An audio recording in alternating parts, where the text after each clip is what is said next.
Hello and welcome to the Tudor Her Story. Today I am discussing Tudor female executions with Helene Harrison. Helen studied at the University of Northumbria in Newcastle, achieving both a BA and MA in history before going on to complete an MSc in library management. Her master's dissertation focused on portrayals of Anne Boleyn through the centuries, from contemporary letters to modern TV and film adaptations.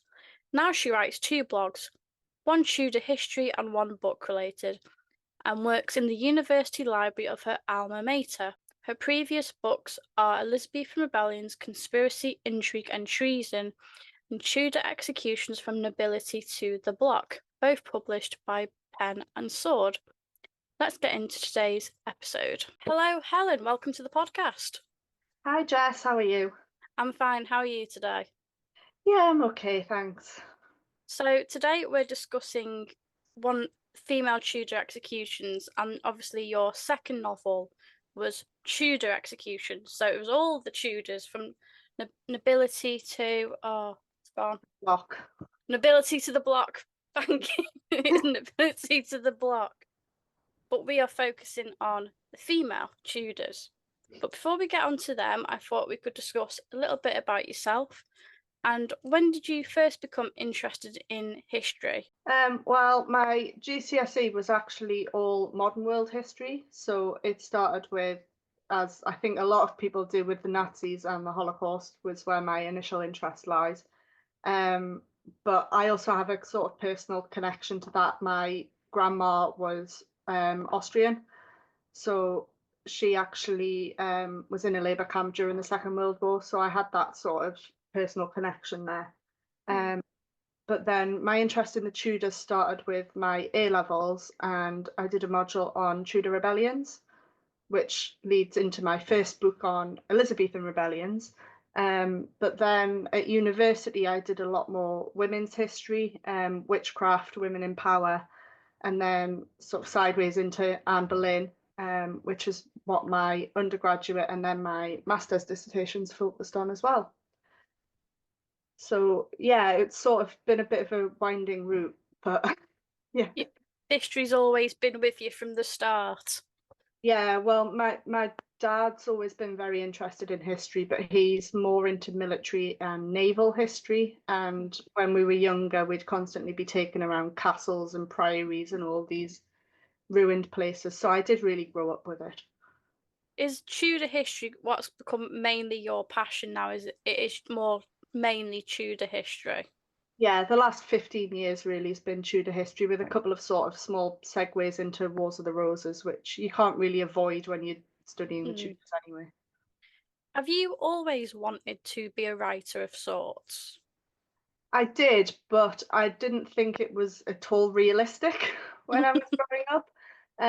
So I just started with my blog as I was finishing my undergraduate degree in 2012. I started my blog, and then I began to be sent books to review from publishers. And then sort of my publisher approached me through that because I was reviewing for them to ask if I'd be interested in writing for them. So that's sort of how it started. Is it still quite an exciting opportunity? Obviously, I know you're two books published, one book to be published this year. Does it still feel quite exciting? Um, it's hard work and it's strange because usually when I've got one book coming out, I'm approaching the deadline for the next one. So I'm sort of stressed but excited at the same time. So it's quite a sort of mix of emotions. But the next one I've got coming out is the big one for me because it's based on my dissertation. So it's sort of nearly 15 years in the making, this next one. So Are you, I'm most nervous about that one, I think. are you able to tell us the subject of your next book? Well, my third book, which is due out in July, is it's available for pre-order now, and it's called The Many Faces of Anne Boleyn: Interpreting Image and Perception. So it's 500 years of sort of Anne Boleyn history, from the love letters written by Henry VIII through Wyatt's poetry, Shakespeare, the Victorian sort of revival, and then into modern film and television. So it's been quite a big one to write because there's a lot of sources involved in that period. and I'm working now on book 4 as the Anne Boleyn one approaches publications. It's just one after the other. Well, I can't wait for this one. I've got to be honest. I love Anne Boleyn just like you, Helen. So book will be a bit of me in July. What inspired you to write the book that was published last year, The Tudor Executions? Well, my interest in executions sort of started with Anne Boleyn and then other female executions. So Catherine Howard was the next sort of natural one. And then into Jane Grey. I did a bit on Mary Queen of Scots for my first book. And it sort of expanded from there. But I've really been researching executions for years because when I read a history book, I don't tend to just read it. Hmm. I note take as I go. So I have subjects that I will specifically look for notes on, and one of those is executions. Um, but really, this book sort of sprang from one fact I discovered while I was reading, which was that by the end of the Tudor period, there were no dukes left in England at all. So the last duke was executed in 1572, which was Thomas Howard, Duke of Norfolk.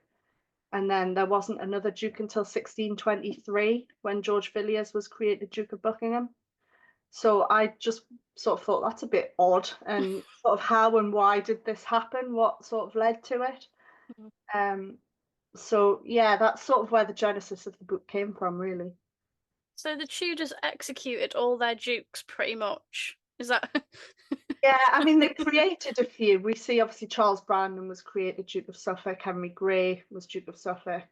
We obviously see Edward Seymour created Duke of Somerset. We have Henry Fitzroy was the former Duke of Richmond and Somerset, but they either all their lines die out Mm. or or they're executed. Um, so I mean we have descendants of dukes that are still alive in the period. Thomas Howard obviously had Mm. children of his own, but they don't have the ducal title. Um, so it just seemed a bit odd to me, and I thought, I know the Tudors have this sort of problem with the succession, and is that tied into why these dukes are all executed? I mean, no. I mean, I never even put together how many dukes are executed in the Tudor period. Yeah, it's quite a few, but they all seem to have sort of it's the same titles that recur. So we Mm. obviously have two Dukes of Somerset, Henry Fitzroy, Edward Seymour. We have the two Dukes of Suffolk. We have Charles Brandon, Henry Grey. So it's the same titles that reoccur, and quite often there's one of them is executed. So it's a bit sort of an odd sort of thing that I don't think we see in any other period that I'm aware of. So I think we should start moving on to our subjects today. So firstly, we've got Queen Anne Boleyn. Hmm. So who was Anne Boleyn and how did she become a prisoner at the Tower of London? Well, I think Anne Boleyn is she's always been the most intriguing one for me. But most people will probably recognise her as the second wife of Henry VIII, mother of Elizabeth I. But she was also in a uniquely vulnerable position at the time, which sort of led to her imprisonment in the Tower.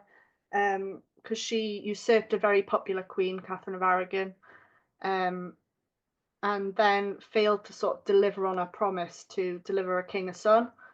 I mean, that's a very simplified version of what happened. Um, I mean, Anne Boleyn, she, as a mistress, she had a lot of power. She could say what she wanted. She had a lot more sort of independence to do things. She left court at various points. And then I don't think she really managed to adapt to being a wife and a queen. Hmm. Um, Henry had certain expectations that his wife would obey him, would deliver a son, would not be too outspoken or get involved in politics. And I think Anne struggled with that because she'd been his effectively his mistress for 7 years, and had always been very involved in the divorce and everything else that was going on, all the religious changes. And then suddenly she sort of wasn't supposed to be. Um, and I think that really turned Henry against her.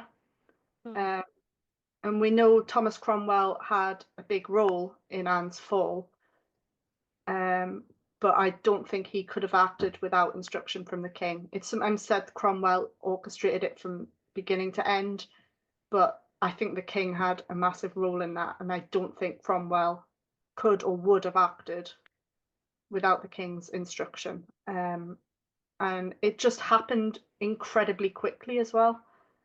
Mm. I mean, she was, queen at the May Day jousts, and then the next day was in the Tower, and it was only 17 days from arrest to execution.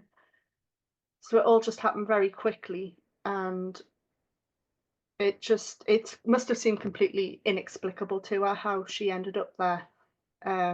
And some of it just came from her own comments, so I don't think we can sort of underestimate Anne's own involvement in what happened to her.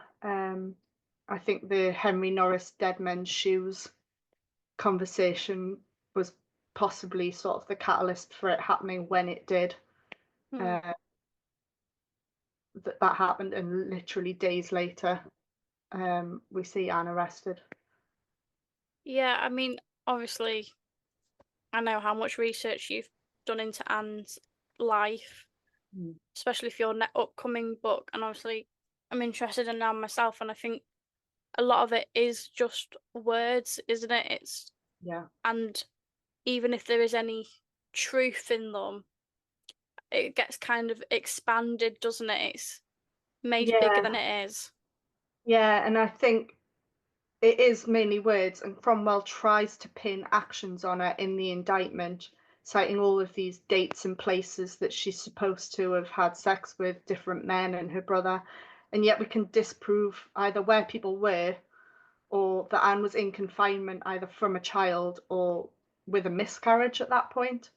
Um, so even the actions that they try to pin on her, we know at least on those dates can't be true. And of course, it is now generally considered that Anne was innocent. I think we still only see, I think it's G.W. Bernard who thinks she was guilty. Um, so yeah, it's an interesting one because she's one of the only executions where most people consider she was definitely innocent. It's Hmm. most of the others, it's either this person was definitely guilty or there's a lot more division. But with Anne Boleyn, the consensus generally is that she was innocent.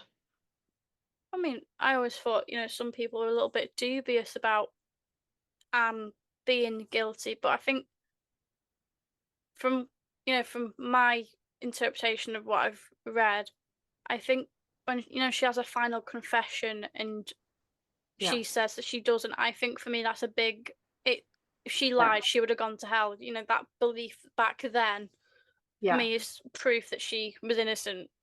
yeah. I think that's often used as one of the main points is that she wouldn't have risked her immortal soul in that way, which is in that sort of dating period was a big thing. Do we know do we know how Anne felt during this time? Um, we have sort of some letters. William Kingston wrote a lot to Cromwell.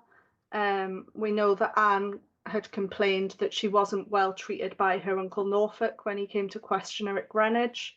And she complained a lot about the women who were placed around her, that they weren't her friends, um, as they were there to spy and report back to Kingston and Cromwell. She wasn't allowed to choose her own women, even though one of them was her aunt. So she did have family around her, but it wasn't necessarily friendly family. And William Kingston also reported that at one minute Anne was content to die, but the next she was much contrary to that. So she seems to have had these sort of fleeting, very different, opposing feelings about sort of what was going on. And I don't think really Anne wanted to accept that the king would have her executed.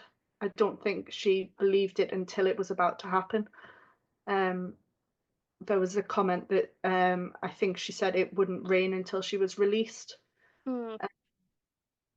So there's a lot of sort of she's not quite sure what's going on. And I think that informs her frame of mind that no one's telling her what's going on.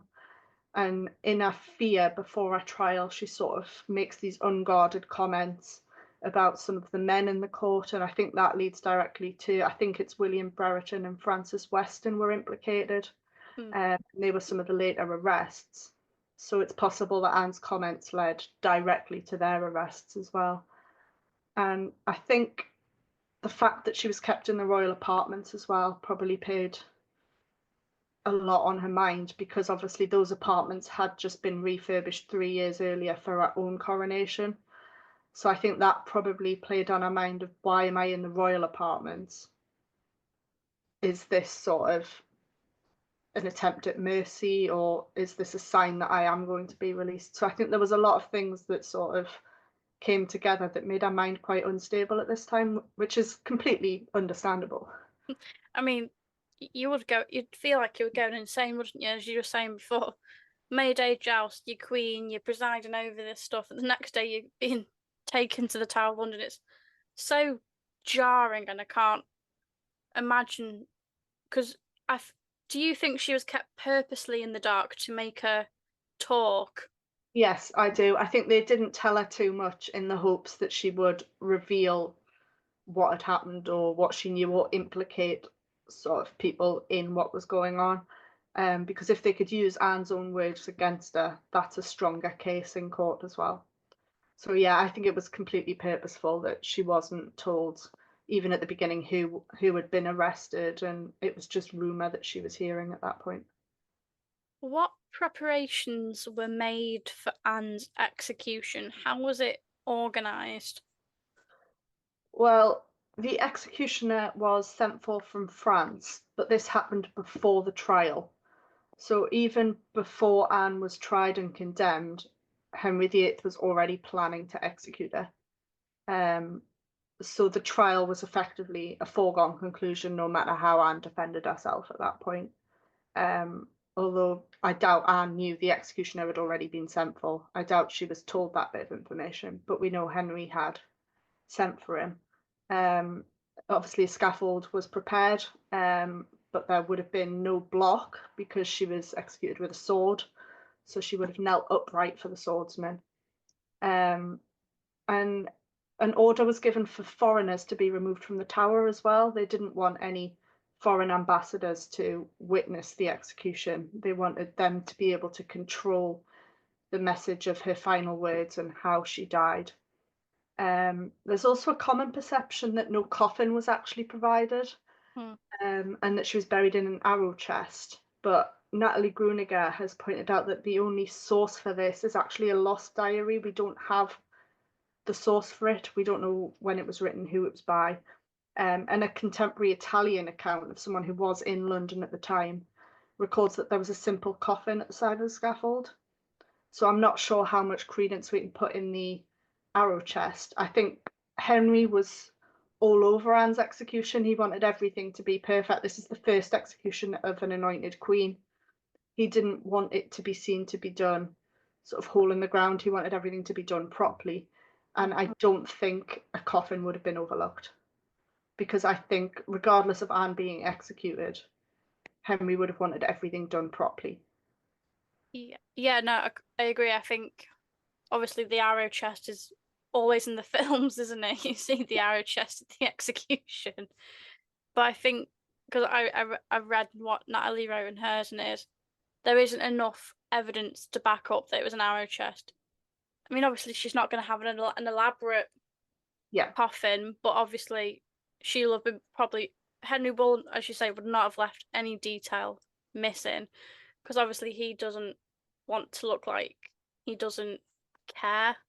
yeah. Or he doesn't believe in the charges against her, that he's just sort of, because I think there was a lot of questioning about what was happening, whether it was true. So I think Henry would have made sure that everything was done properly and that he was seen to be doing it by the law. And I Hmm. think that would have involved a coffin, an actual coffin, rather than just something pulled out of a room in the tower. So Anne's actual execution on the 19th of May, 1536. what do we know about the execution and the day, and do we know how Anne behaved or any last words that she said? Well, Anne was initially supposed to be executed the day before, on the 18th, but they delayed it by a day. And she was executed on Tower Green within the Tower of London, not on Tower Hill. And we know the scaffold wasn't where the glass monument is today, that's the memorial. It was actually situated between the Waterloo Barracks, which is where the crown jewels are currently on display, and the White Tower. So the scaffold probably would have been somewhere round about where you queue for the crown jewels display nowadays. Um, but Anne, the reports suggest Anne was very composed. She didn't, fall apart or anything. And she died what would probably be described as a good death. Um, and there are several copies of her last speech by various different chroniclers. They all follow roundabout the same sort of thing, just a couple of differing turns of phrase. I often use the one in John Fox's Book of Martyrs. But of course, I think the most famous line is, "If any person will meddle of my cause, I require them to judge the best," which is probably the closest Anne came to her admitting her innocence. She didn't dare come out and say it, Mm. uh, but asking them to judge the best suggests that she wasn't guilty of what she was being charged with. I think she made some careless comments during, the run up to her arrest, but I don't believe that she was guilty of adultery and incest, certainly. Treason is more debatable, given Mm. some words she spoke may have been treason under the 1534 Act. But I think Anne was very dignified at her execution, by all reports. And she, just seems to have accepted it in the end. Um, there was a crowd who watched her die, which I believe included Henry Fitzroy, Henry VIII's illegitimate son as well, who was just a teenager. Um, but the head came off with one stroke, from the French swordsman. And she was buried in the chapel of St. Peter ad Vincula in the Tower. Um, it does now have a memorial stone which was laid in Victorian times. But whether Anne is actually buried under there is an open question. The chapel's been, dislodged and investigated many times, so it could be that the bones are actually scattered all over the place. It may not even be a complete skeleton anymore, which is quite sad to think about. But there are a lot of people Yeah. buried in that area, so we'll probably never actually know which one is his. If it's ever opened and investigated again, we don't know. I'm not sure it should be, to be honest. I think let them rest in peace, really. No, I completely agree. I think that, I don't know, I think it's obviously if excavation work needs doing, fair enough, but I think if you don't have to go Yeah, digging, you don't need to yeah. let people rest. Mm. So our next Tudor lady is Margaret Pole, Countess of Salisbury. Who was Margaret, and how did she become a prisoner at the Tower of London? Margaret Pole's an interesting one because she does have direct Yorkist royal blood. She was niece to Richard III and Edward IV as the daughter of their brother George, Duke of Clarence. People will probably, when they think of Clarence, it's being drowned in a butt of Malmsey wine. Um, but Clarence was executed for treason, so was barred from inheriting the throne, which also disembarred Margaret and her brother, Edward, Earl of Warwick. And Edward, Earl of Warwick, was executed by Henry VII, and then Margaret was executed by Henry VIII, which is a very sad ending for Clarence's children. But Margaret's fall really began with the Exeter Conspiracy in 1538, which her eldest son, Henry Baron Montague, was involved with. Um, and it seemed to have implicated quite a few members of the Pole family. The Poles were already sort of under suspicion due to the actions of Margaret's other son, Reginald Pole, on the continent, who'd been made a cardinal by the Pope and was supposedly travelling around France and the Empire trying to get support for an invasion of England. And Henry VIII sort of took it out on the Pole family. It's unclear exactly what happened in the Exeter conspiracy. Was there actually anything that happened, or was it all just rumour, and was there actually a plan that never came together? But Margaret's third son, Geoffrey Pole, seems to have given evidence against the others in order Mm. to save his own skin. It's not sure exactly what was said, but it certainly led to the arrests of Baron Montague, Margaret Pole. Um, and there's an interesting one because Margaret's home was searched a couple of times. And the first time they didn't seem to find much at all. And then when they went back, they found the banner of the Five Wounds of Christ, which was a symbol used in the Pilgrimage of Grace in 1536. And they found some copies of the royal arms as well, which of course Margaret did have a sort of vague right to use, being a niece of two kings. But it was taken as a sign that the Poles were aiming to take the throne. So that was used against them.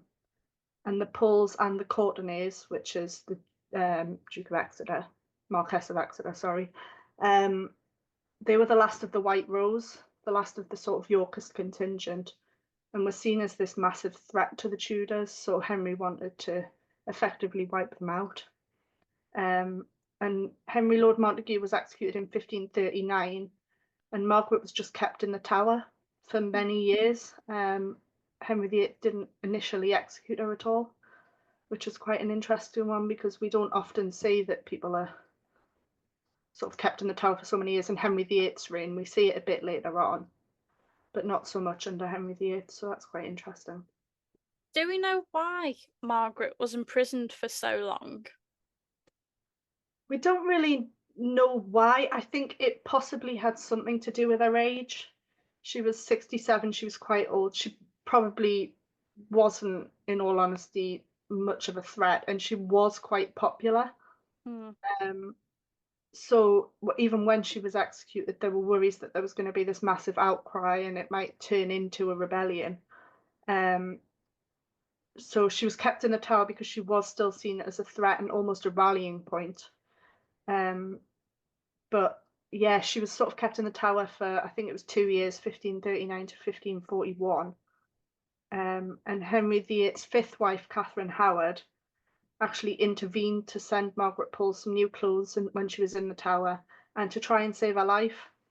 But Catherine didn't have all that much influence.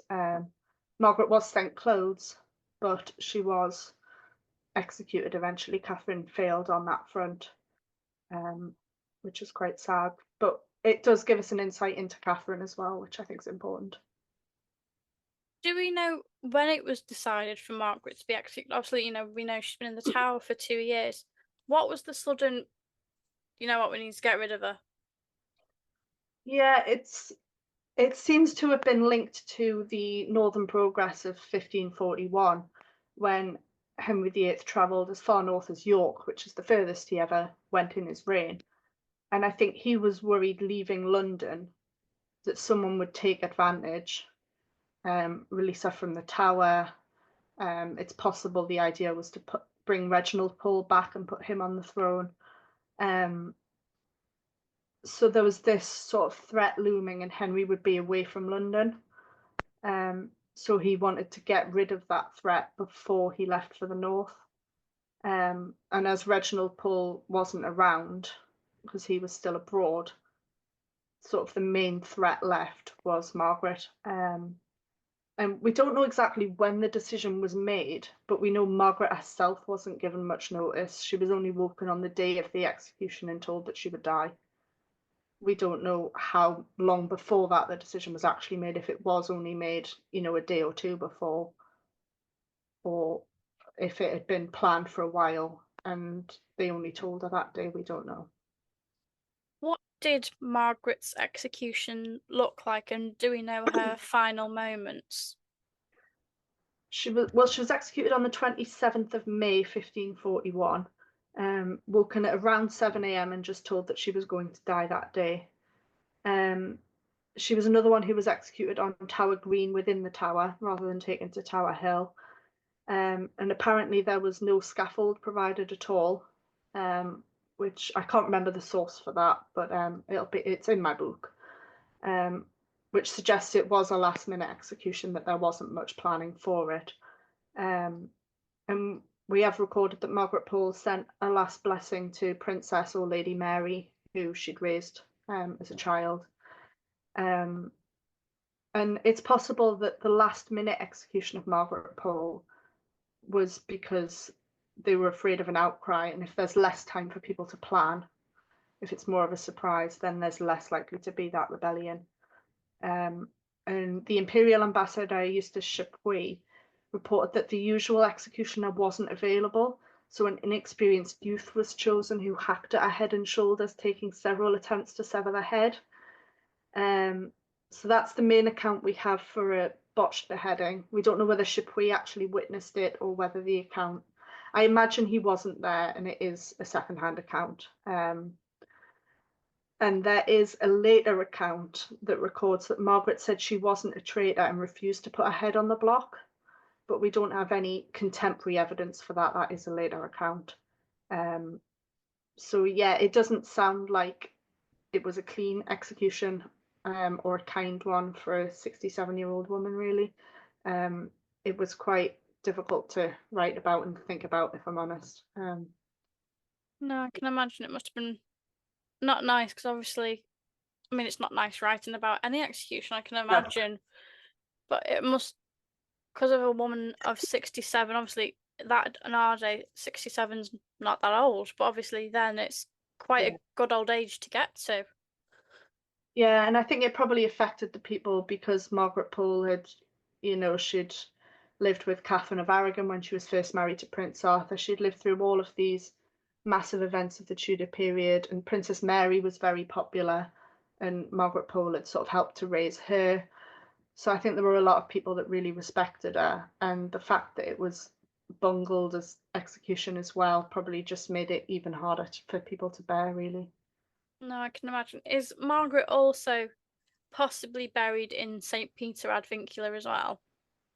I believe she is, yes. I'd have to double check, but I'm pretty sure that's where she was buried as well. It would make sense, given her royal blood, that she wouldn't be buried in the sort of common churchyard that was around there, but she would be in the chapel itself. I'd need to check the plan of the chapel, to verify that, because I can't remember off the top of my head right now. No, that's fine, absolutely. So, moving on to Queen Catherine Howard. Who was Catherine, and how did she become a traitor to the king? Well, Catherine Howard, most people will probably recognise as the fifth wife of Henry VIII. She was also cousin to Henry VIII's second wife, Anne Boleyn. So the two executed queens were first cousins. And we think she was only a teenager when she married the nearly 50-year-old king. We're not sure exactly how old she was. I think she was probably born somewhere around 1523 to 1525. That's sort of usually where I land on her date of birth. So she only would have been about 17. And Henry was not only much older than her, but he was also ill. He had sort of leg ulcers that Anne of Cleves reported had smelled. So Catherine probably wasn't all that enamored of her new husband at this point. Um, and she was only queen for less than 2 years. So she didn't have time to make a massive impact like we see from Catherine of Aragon and Anne Boleyn. But it was Catherine's behaviour before her marriage which sort of began her downfall. They'd just returned from the Northern Progress to York, and Archbishop Cranmer had left a letter in the King's pew in chapel to say that Catherine had had sexual relations before her marriage, that she wasn't a virgin. And I believe two men were named, who was Henry Mannix, her former music teacher, and Francis Derham, who was in the Dowager Duchess of Norfolk's household where Catherine had grown up. Nowadays, we'd probably describe it as child grooming, and that has been called abuse. We're not sure exactly how far the relationships went. But Henry ordered an investigation into Catherine's behaviour. He didn't want to believe it could be true. So with Anne Boleyn, he was desperate to believe it was true. Mm. But with Catherine, he didn't want to believe it was true. And he thought that the investigation would clear her name. But it not only confirmed her premarital relations, but it also brought to light a possible relationship she'd been having while married to the king. Um, so that sort of really condemned her in the king's eyes, that she'd not only not been a virgin, but had then possibly committed adultery as well with Thomas Culpeper, who was in the king's household. And when the king sort of heard these accusations, he allegedly called for a sword to kill her himself. So we get the anger with Catherine that we didn't get with Anne, and he seems to have desperately wanted to believe Catherine was innocent and then had to face that she was guilty, whereas he wanted to believe Anne Boleyn guilty. So we see that very different reaction from the king, which I think says a lot as well. No, I mean, absolutely. I think Henry's a lot more vulnerable, it seems, with Catherine's deceit. And I am saying this in quote marks, obviously the listeners won't see me doing it in Yeah, air quotes, but he does seem a lot more vulnerable, doesn't he? You know, crying in front of his counselors. Do we yeah. know? I think Catherine's sort of deceit, again in quotation marks, was hard for Henry because he'd almost felt like a young man again with her, like he had when he was courting Anne Boleyn. And I think it really brought home to him that he's not a young man anymore and he's not as attractive to these women as he once was. And I think that sort of psychological consequence for Henry was huge.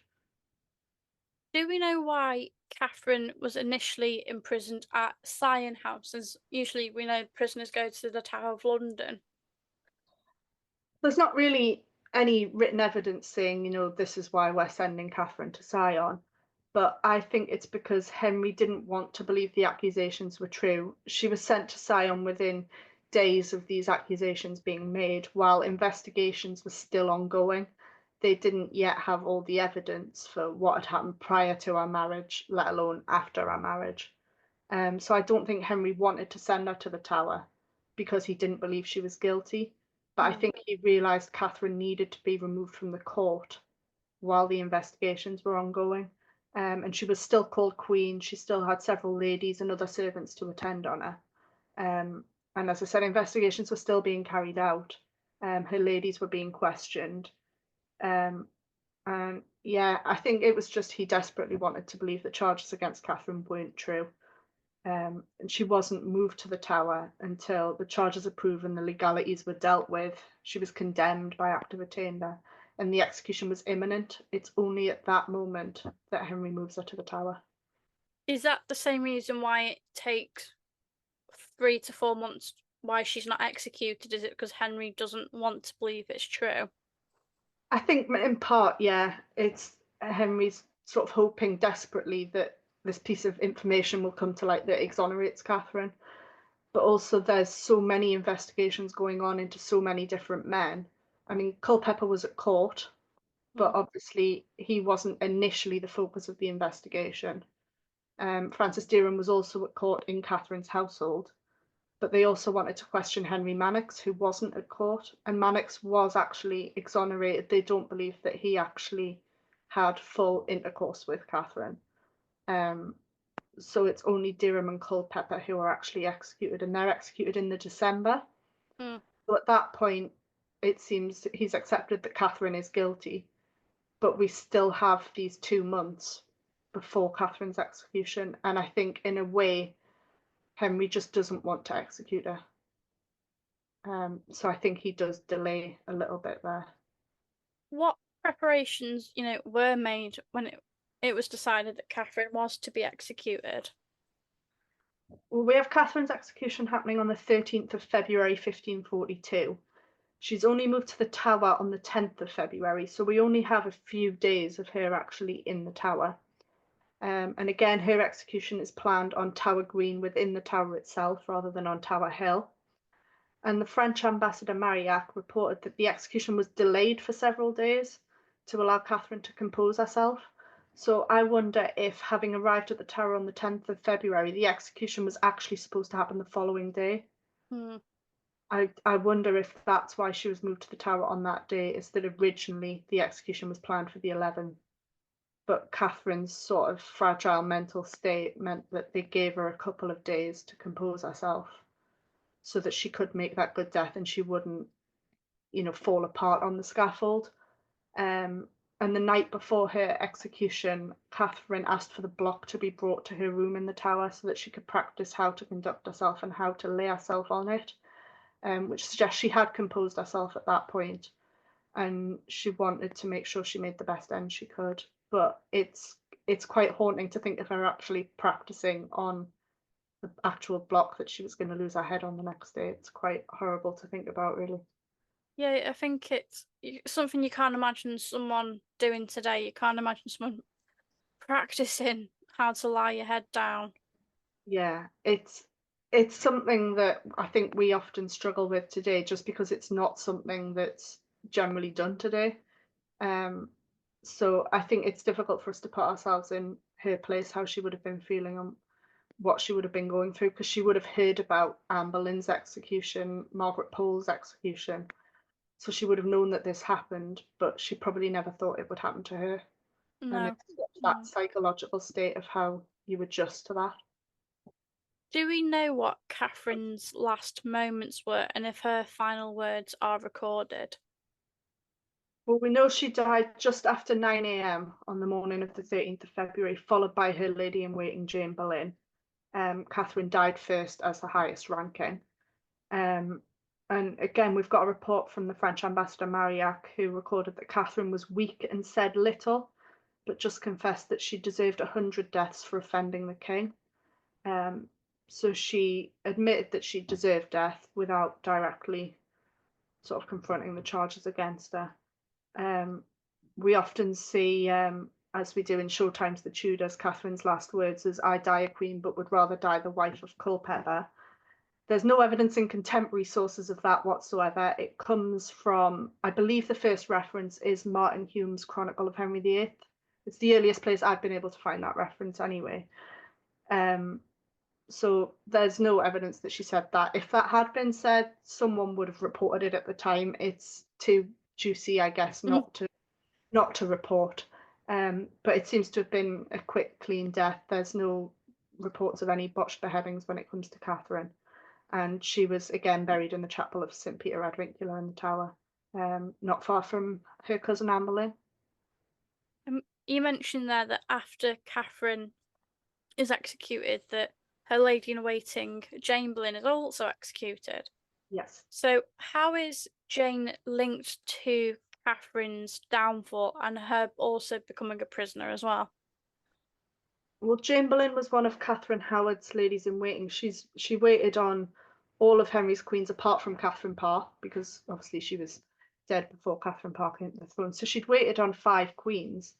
And she was also wife to George Boleyn, sister-in-law to Anne Boleyn.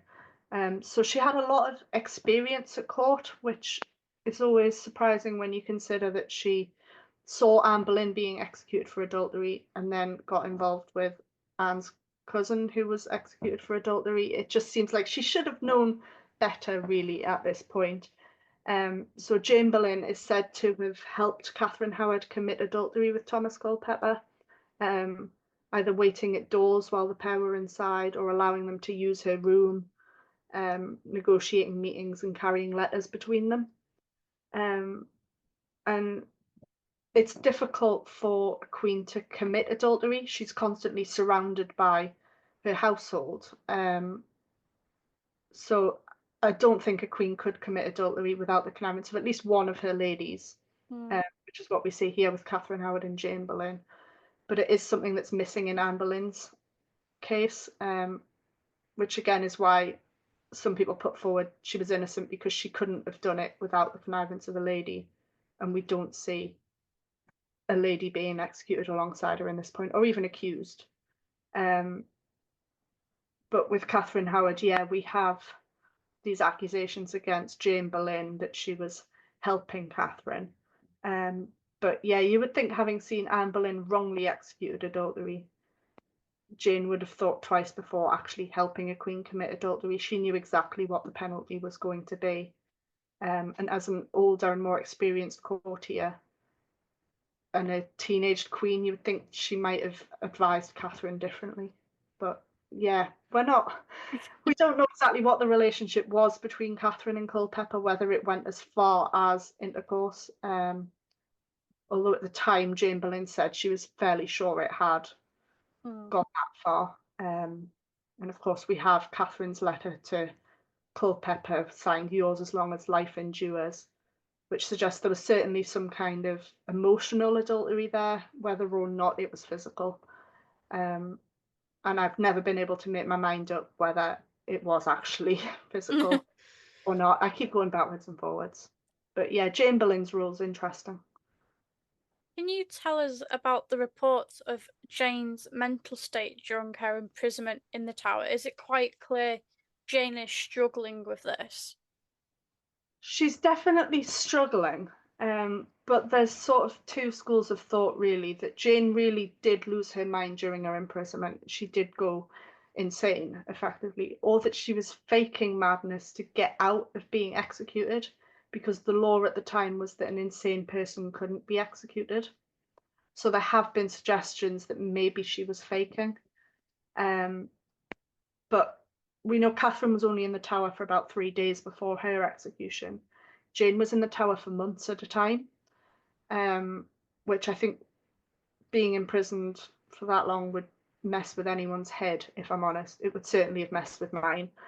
And she would have been probably questioned over and over as more information about Catherine came to light. Um, and being the sister-in-law of Anne Boleyn, she would have known what Catherine's fate would be and what her fate would be for helping, Hmm. and for concealing it. Even if she hadn't helped, even if she'd just concealed it, she would still have been accused of misprision. Um, and the Imperial Ambassador Chapuis reported that Jane had shown signs of madness until they told her she would die. So I don't know whether that's Chapuis saying she was mad and then almost the shock of execution sort of made her come to her senses, or whether he's saying that he thinks she was faking until she realized she was going to be executed anyway. So there's two ways of reading that line in that source, really. Um, but Marillac, the French ambassador, said that Jane made a list of her faults, which suggests she had at least some lucid periods, even if she was insane. So we've got a few sort of tantalizing glimpses of what Jane's mental state was, but there's certainly nothing conclusive to say she was definitely mad or she was definitely faking. It's still very much open to interpretation, but it wouldn't surprise me if she had gone a bit insane. I think a long imprisonment would do that to anyone. When Jane is shown signs of a possible mental breakdown, as you were saying in law, she cannot be executed if she's seen as a mad person. Could you explain how Henry changed this law in order for Jane to be executed? Yeah, people who were described as insane couldn't legally be executed, probably because they were thought not to be responsible for their actions at that point. Um, so it's almost when today when we see someone who has murdered, there is that clause for, not in your right mind and you might get a lesser punishment. So we still sort of have that in law today. Um, but I imagine, I don't know for sure, but I imagine there probably were occasions where people had pretended to be insane to get out of being executed. Just as I imagine there probably were cases of women pleading their belly, saying they were pregnant to get out of execution. Though, of course, that's more easily disproved. Within a couple of months, you'd know for sure or not. Um, so I imagine that did happen. Um, but I think Henry VIII just didn't want Jane to live. I think she was too closely involved with Catherine and had been with Anne. Um, and I think perhaps there were just too many bad memories connected to Jane at this point. And I think he, at this point, probably saw Jane as just as complicit as Catherine or a bad influence on Catherine. So, yeah, he changed the law to say that a mad woman or a mad person could be executed, and he changed the law at the same time to say that a woman had to reveal her sexual past to the king if there was a chance that he was going to marry her. So he changed a couple of laws off the back of the Catherine Howard, Jane Boleyn executions. Obviously, you said when we were talking about Catherine that Jane followed Catherine to the block. Were they the exact same preparations made for Jane's execution that Catherine had? It seems to be. I couldn't find anything to suggest anything different was done. They were executed within moments of each other on the same scaffold.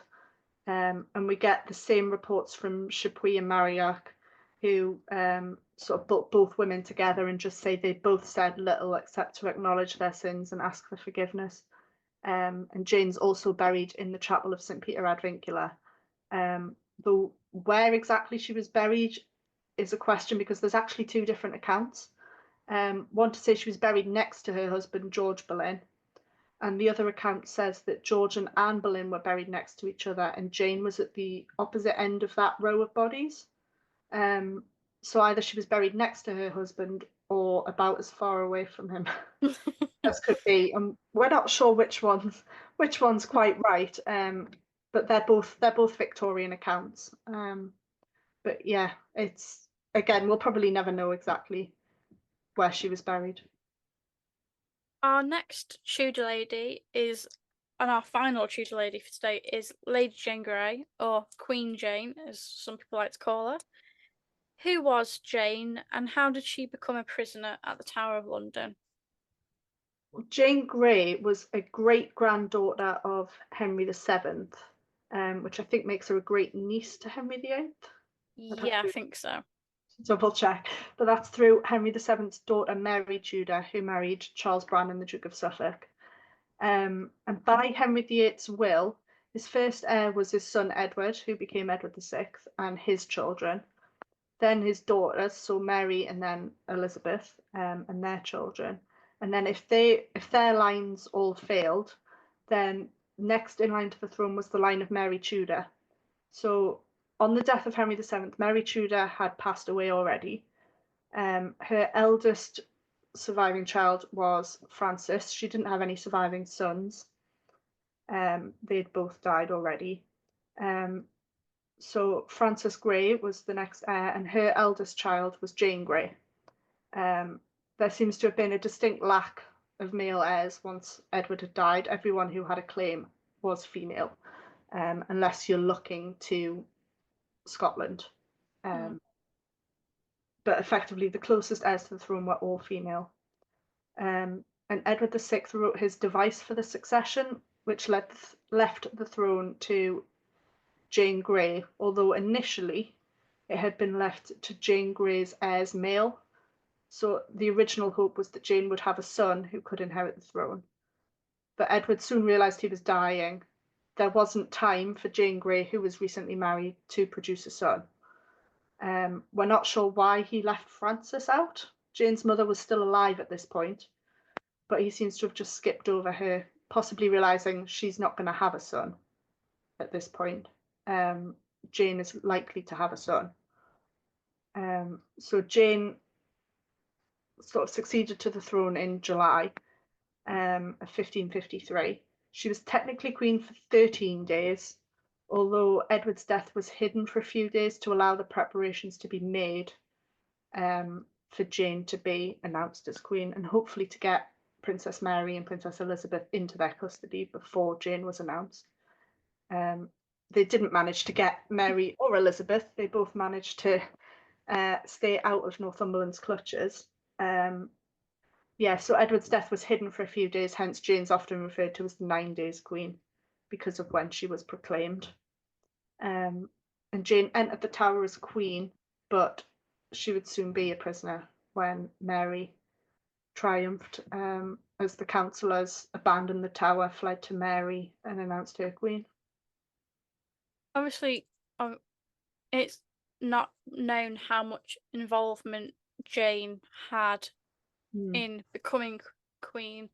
Yeah. Obviously, a lot of fingers get pointed towards the Duke of Northumberland, and possibly quite right, because again, it's quite hard to tell, isn't it, from Yeah. Edward, and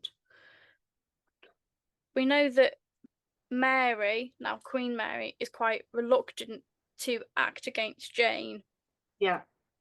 Do you think the Spanish ambassador and Reginald Pole, who had returned to England, were the driving forces as to why Jane had to be executed? I think they did both have great influence on Mary. I think particularly the Spanish ambassador Renard seems to have been a huge influence on Mary over the proposed marriage to Philip II of Spain. He obviously really wanted that marriage to take place. And he was pushing for the fact that Philip wouldn't come to England. I think he said while Jane was alive, but I can't remember exactly how it was worded. Um, but I think Mary could still have held out. Um, but what really lit the touch paper was the Wyatt Rebellion in January 1554, because Jane's father, Henry Grey, Duke of Suffolk, was heavily involved in that rebellion. Even though allegedly the plan was to put Princess Elizabeth on the throne, married to Edward Courtenay, um, rather than restore Jane Grey, I think it just demonstrated the danger of sort of the heirs to the throne. And Mary was very aware of this herself because she'd almost been sort of implicated in rebellions in her father's reign. Even if she hadn't been involved, her name was used. And I think Mary realised that as long as Jane was alive, she could still be used against her will, um, to sort of promote rebellion. Um, and the rebellion wasn't successful. It was revealed too early, so they had to rise before they were sort of fully ready. And Henry Grey was quickly captured. Um, but yeah, I think Mary just, with the pressure coming from the Spanish ambassador and Reginald Pole as well, I think Mary just realised Jane was too much of a threat to be kept alive with her royal blood, and having already technically sat on the throne, there was always that chance that she could be restored. So I think Jane's fate really was sealed by the actions of her own father, Hmm. but there was also that pressure coming on Mary from all kinds of directions that just all came together to mean that Jane wasn't going to survive this. How how did Jane behave in the tower? Was she quite composed? She seems to have been, yeah. I mean, she was in prison for quite an extended period. So she was in the Tower from July 1553 to February 1554. She left the Tower briefly for her treason trial, in November, which I believe was held at the Guildhall, where she was found guilty and condemned to death. Um, but while imprisoned in the Tower, Jane stayed in the home of the gentleman gaoler, who was Nathaniel Partridge. So not in the royal apartments or in one of the other towers that we know were used. Possibly because at that point there were so many people in the tower that they needed to sort of free up some space somewhere else. Um, but she seemed to be treated very well in the tower, I think in part because Mary expected to release her. Hmm. She didn't expect that she was going to have to execute her. And Jane seems to have had access to, books and writing materials, and she seems to have spent a lot of her time studying. We know she did like to learn. She read Greek and Latin and all kinds of different languages, and she was always said to be a very good scholar. So it seems she just sort of spent her time probably how she'd have liked to have spent most of her life rather than as queen. I've always thought she'd probably just have liked to have had a quiet life in the country with her books, really. Um, so yeah, she seems to have been treated very well. But I think that's at least in part because Mary just expected to be able to release her. She didn't think that for long time that she was going to have to execute her. How was Jane's execution organised, and how did Jane prepare for it as well? Well, from where she was being imprisoned, she probably would have been able to see and hear the scaffold being built. Because again, she was executed within the tower. Supposedly, the scaffold was built on the same site as Anne Boleyn was executed. Um, and at her trial in the November, she'd been sentenced to either burning or beheading. But Mary chose the kind of death of beheading, certainly the faster death. Um, and Jane would also have witnessed her husband's body being brought back from where he was executed on Tower Hill. She probably would have seen the cart go past to the chapel. Um, we know Jane wrote a final letter to her sister Catherine, who was the second grey daughter. And she wrote a message in her prayer book for her father, who would also soon be executed. The prayer book would end up in the hands of John Bridges, who was the lieutenant of the Tower. And we still have that prayer book. I believe it's in the National Archives. So if anyone wants to see that, there are images of it online that you can go and look at. But Mary I also delayed Jane's execution. I think in a way she was giving Jane an extra chance almost at life. Whether Jane could have saved herself or whether she would have been executed anyway, I've never been entirely clear on. I think the pressure on Mary was too much to have her executed, but Mary hoped that Jane would convert to Catholicism. So she sent John Feckenham to Jane to try and persuade her. And the sources we have suggest Jane almost enjoyed their interactions, and I think she did come to respect Feckenham. He failed to convert her, but she did allow him to accompany her to the scaffold in the end. So there's definitely a certain amount of respect there between them. Even though their religious views were polar opposites, I think they did respect each other and their views in the end. So I don't think Jane had a particularly hard imprisonment, and I think almost not that she was looking forward to her execution, but I think she wasn't regretting it or anything. I think she almost saw it as a martyr almost for her religion. Yeah, she was quite a brave young woman, I think, wasn't she? Yeah, Very convinced of her beliefs as well. yeah, very much so. And yeah, I think she did almost see herself as a martyr. Her views were so polar opposite to Mary I that yeah, I don't think even had Mary let Jane survive, I don't think they could have really been together. Like I don't think Jane could have been at court. It would have been a quiet life in the country where we know her sisters did return to court. What did Jane's execution look like, and do we know her final words? Well, we know Jane was accompanied to the scaffold by John Bridges, the lieutenant of the Tower, John Feckenham, as I said, and two ladies, one of whom was said to be her childhood nurse, Mrs. Ellen, according to one source. Um, and there are sort of a couple of versions of her speech that survive. J.G. Nicol quotes a version that says Jane acknowledged that accepting the throne had been wrong, but it wasn't her choice or will and was forced on her by others. Um, Probably meaning Northumberland, and quite possibly her own parents as well. But Jane spoke the 51st Psalm in English while Feckenham recited the same psalm in Latin. So again, we see this sort of Protestant and Catholicism coming together.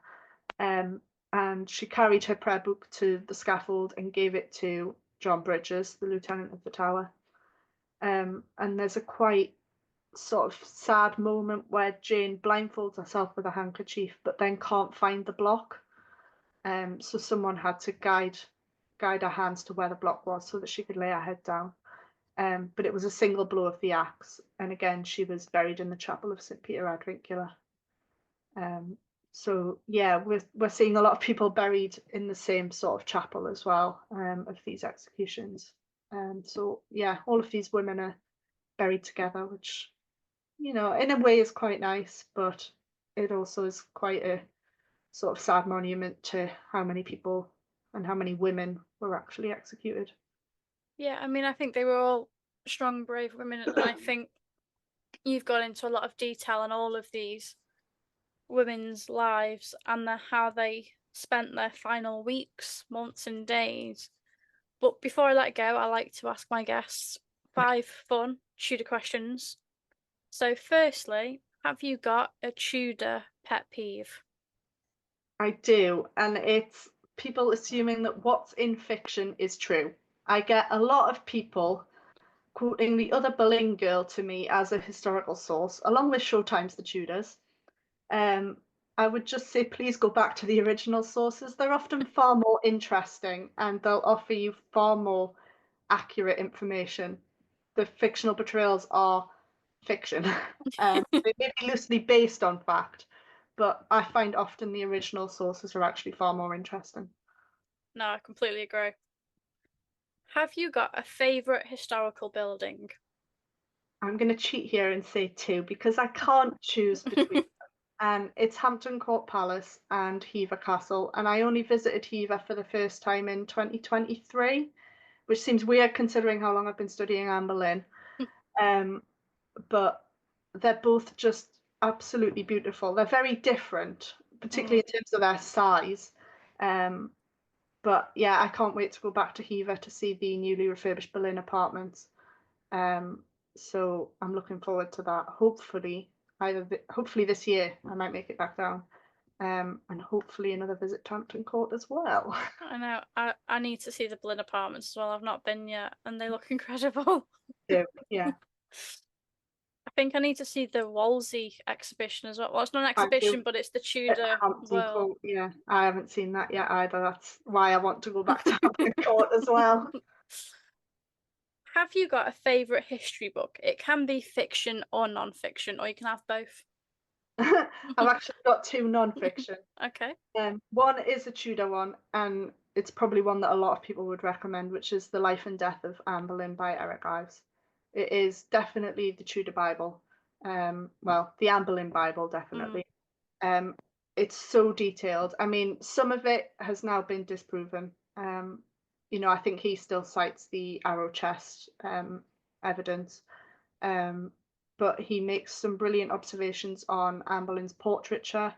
Um, and I have to say it's not related to the book, but his back and forth with G.W. Bernard over Anne Boleyn's fall, I think it was in the English Historical Review in the 90s, is absolutely brilliant to read. If you can get that series of articles, is brilliant. And the other one I have to recommend because I just love it. It's a more general history book, but it's Ask a Historian by Greg Jenner. So Greg Jenner is behind sort of the early horrible histories, and he now also has a podcast, You're Dead to Me, which is brilliant if no one has listened to that before. But the book it's a series of questions that were asked by readers for him to answer. So it covers things like the Stone Age. I think one of the questions is it true Anne Boleyn had three nipples? Which is something I've never actually heard before. But it also covers, I'm sure there's a question about why do we have Mondays? When was the mirror invented? So it's just lots of little tidbits of sort of very interesting information, which I really enjoy. So someone picked that up. I also think I saw on Instagram that Greg Jenner said it's currently 99 pence on Kindle.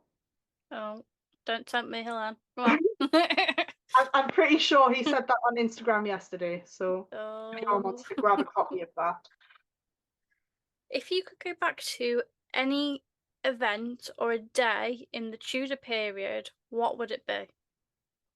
The 1st of June 1533, Anne Boleyn's coronation.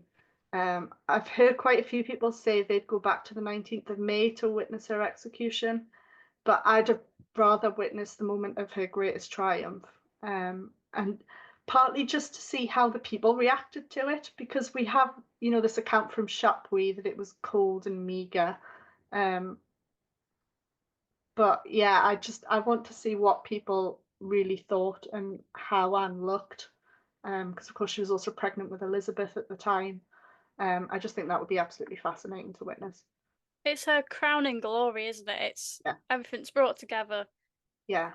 All of those years of waiting and fighting for it. And yeah, this is the moment where it all comes together. I don't think I could go back to the execution because I'd be like sobbing and everyone going, "Get her in the tower. She's crying Yeah. and execute a traitor." Yeah, I wouldn't want to witness that, but I have seen a couple of people on social media saying that's the day they'd go back to, and I just think, why would you want to see that?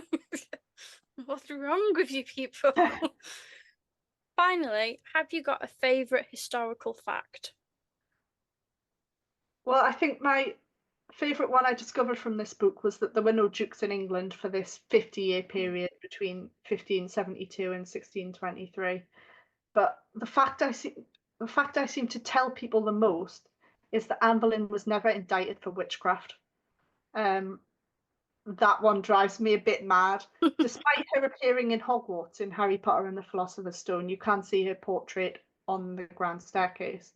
Yeah, she was never indicted for witchcraft. The first sort of, despite Henry VIII saying, I think something about sortilegism being bewitched, she was never actually indicted. And I don't think the first sort of sense of, even in later sources, I think was 150 years after her death or something, 200 years after her death. It wasn't even Nicholas Sander, if that's the source, the next source that people are thinking of. He accused her of heresy, not witchcraft. Which you can find out more about in my next book, because I do analyse Sander's thoughts on Anne Boleyn. But yeah, that's I find myself arguing with people about a lot. So yeah, again, please read the sources. She was indicted on adultery, incest, and treason. She most certainly was. Thank you so much for coming on today and discussing female Tudor executions. I've really enjoyed it. You're very welcome. Thanks for having me, Jess. If you enjoyed this episode and you loved all the others, please take the time to rate and review the show.